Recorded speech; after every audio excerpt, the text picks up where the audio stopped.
डा बाबा साहब अंबेडकर की जीवनी। डॉ बाबा साहेब अंबेडकर का मूल नाम भीमराव था। उनके पिता श्री रामजी वल्द मालोजी सकपाल महू में ही मेजर सूबेदार के पद पर एक सैनिक अधिकारी थे। अपनी सेवा के अंतिम वर्ष उन्होंने और उनकी धर्मपत्नी भीमाबाई ने काली पलटन स्थित जन्मस्थली स्मारक की जगह पर विद्यमान एक बैरक में गुजारे। सन 1851 में 14 अप्रैल के दिन जब रामजी सूबेदार अपनी ड्यूटी पर थे, 12 बजे यहीं भीमराव का जन्म हुआ। कबीर पंथी पिता और धर्मपरायण माता की गोद में बालक का आरंभिक काल अनुशासित रहा। शिक्षा बालक भीमराव का प्राथमिक शिक्षण दापोली और सतारा में हुआ। बंबई के एल्फिंस्टोन स्कूल से वह 19 जब रामजी सूबेदार अपनी ड्यूटी पर थे, 12 बजे यहीं भीमराव का जन्म हुआ। कबीर पंथी पिता और धर्मपरायण माता की गोद में बालक का आरंभिक काल अनुशासित रहा। शिक्षा बालक भीमराव का प्राथमिक शिक्षण दापोली और सतारा में हुआ। बंबई के एल्फिंस्टोन स्कूल से वह 1907 में मैट्रिक की परीक्षा पास की।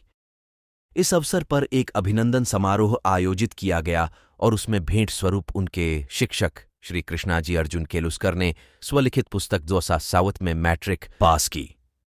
इस अवसर पर एक अभिनंदन समारोह आयोजित किया गया और उसमें भेंट स्वरूप उनके शिक्षक श्री कृष्णाजी अर्जुन केलुस्कर ने स्वलिखित पुस्तक बुद्ध चरित्र उन्हें प्रदान की।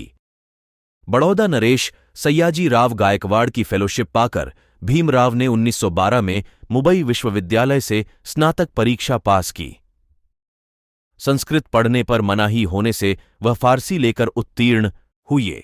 अमेरिका के कोलंबिया विश्वविद्यालय B.A के बाद MA के अध्ययन हेतु बड़ौदा नरेश सयाजी गायकवाड़ की पुनः फेलोशिप पाकर वह अमेरिका के कोलंबिया विश्वविद्यालय में दाखिल हुए। सन 1915 में उन्होंने स्नातकोत्तर उपाधि की परीक्षा पास की। इस हेतु उन्होंने अपना शोध प्राचीन भारत का वाणिज्य लिखा था। उसके बाद 1916 में कोलंबिया विश्वविद्यालय अमेरिका से ही उन्होंने PhD की उपाधि प्राप्त की। उनके PhD शोध का विषय था ब्रिटिश भारत में प्रांतीय वित्त का विकेंद्रीकरण। London school of economics and political science fellowship समाप्त होने पर उन्हें भारत लौटना था, अतः वे ब्रिटेन होते हुए लौट रहे थे। उन्होंने वहां London school of economics and political science में M.Sc और D.Sc और विधि संस्थान में बार एट लॉ की उपाधि हेतु स्वयं को पंजीकृत किया और भारत लौटे। सबसे पहले छात्रवृत्ति की शर्त के अनुसार बड़ौदा नरेश के दरबार में सैनिक अधिकारी तथा वित्तीय सलाहकार का दायित्व स्वीकार किया। पूरे शहर में उनको किराए पर रखने को कोई तैयार नहीं होने की गंभीर समस्या से वह कुछ समय के बाद ही वापस आए। दलित प्रतिनिधित्व वहां परेल में डबक चाल और श्रमिक कॉलोनी में रहकर अपनी अधूरी पढ़ाई को पूरी करने हेतु पार्ट टाइम अध्यापकी और वकालत कर अपनी धर्मपत्नी रमाबाई के साथ जीवन निर्वाह किया।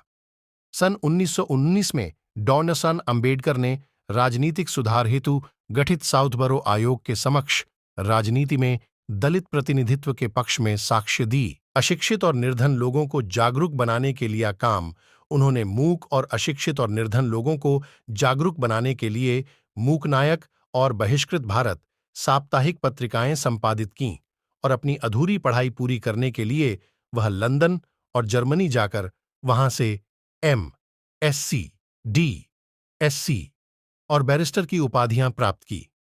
उनके M.Sc का शोध विषय साम्राज्यीय वित्त के प्राप्तीय विकेंद्रीकरण का विश्लेषणात्मक अध्ययन और उनके D.Sc उपाधि का विषय रुपये की समस्या, उसका उद्भव और उपाय और भारतीय चलन और बैकिंग का इतिहास। भारत को आज मिलेगा डॉक्टर अंबेडकर की सबसे ऊंची मूर्ति का तोहफा। लिट्जॉय की मांद उपाधियों से सम्मानित बाबा साहेब डॉ अंबेडकर को कोलंबिया विश्वविद्यालय ने LL.D और उस्मानिया विश्वविद्यालय ने D. लिट्जॉय की मांद उपाधियों से सम्मानित किया था। इस प्रकार डॉ अंबेडकर वैश्विक युवाओं के लिए प्रेरणा बन गए, क्योंकि उनके नाम के साथ BA, MA, MSc, PhD, barrister, D.Sc, D.Lit आदि कुल 26 उपाधियां जुड़ी हैं। योगदान: भारत रत्न डॉ बी. आर. अंबेडकर ने अपने जीवन के 65 वर्षों में देश को सामाजिक, आर्थिक, राजनीतिक, शैक्षणिक, धार्मिक, ऐतिहासिक, सांस्कृतिक, साहित्यिक, औद्योगिक, संवैधानिक इत्यादि विभिन्न क्षेत्रों में अनगिनत कार्य करके राष्ट्र निर्माण में महत्वपूर्ण योगदान दिया।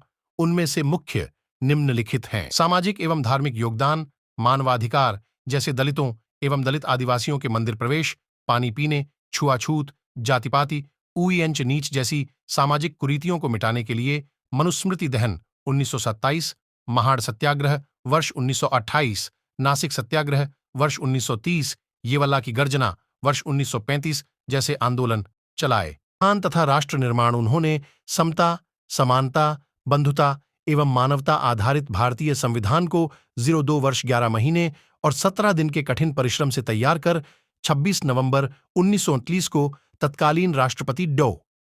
राजेंद्र प्रसाद को सौंपकर देश के समस्त नागरिकों को राष्ट्रीय एकता, अखंडता और व्यक्ति की गरिमा की जीवन पद्धति से भारतीय संस्कृति को उत किया।